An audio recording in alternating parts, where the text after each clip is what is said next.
What's up guys, panibagong araw na naman. So ngayong araw na to ay maghahanap po tayo ng mauulam. So andito po kami ngayon sa ilalim ng puno ng kawayan. So ang hanapin namin po ay isang labong.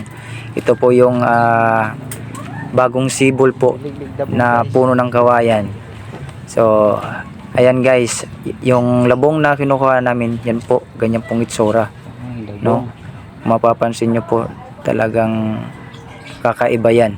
Yan yung pinakaubod ng kawayan sa baga pa, yung bagong sibol.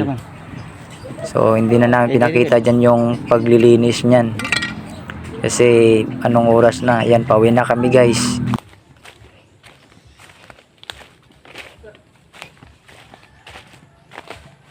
Dinalan namin pababa, no?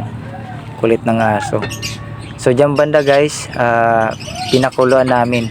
So kailangan talagang pakuluan yan guys kasi matigas yan. Pag hindi mo pinakuluan, nako, mahirapan kang malutuin yan para matanggal na din yung langsa. So ito naman yung mga seasonings na ginamit namin. Merong sibuyas, luya, tsaka bawang. Kung gusto nyong dagdagan pag kayo magluto guys, dagdagan nyo ng mga sangkap, no? Ayan, naggisa na muna ako. Ginisa ko muna yung bawang, tapos pinabrown ko lang dyan para lumabas yung aroma nya. So gisa-gisa lang muna, tapos isunod na natin dyan yung sibuyas, no?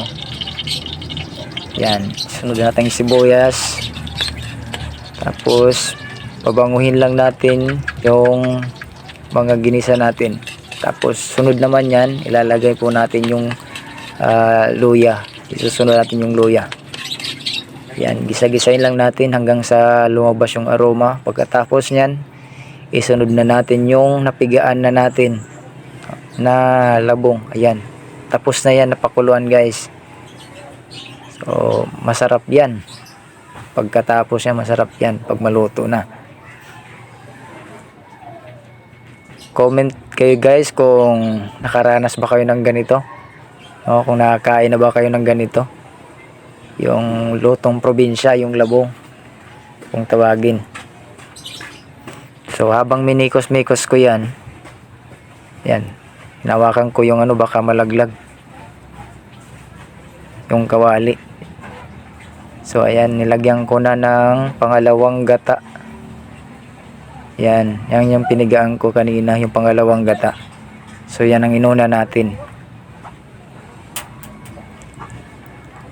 Pagkatapos nyan, atin lang patutuyuin yan hanggang sa mawala na yung unang sabaw. Tapos ilalagay na natin yung unang gata. Yan yung tinatawag na espiso, no? Yung malapot, unang gata. So yan yung magpapasarap sa sa gulay natin na labong, kasi malapot yan. Yan, binilisan na natin kaya naluto kaagad. So ano pang hihintay natin? Tirahin na natin to, baka tirahin pa ng iba.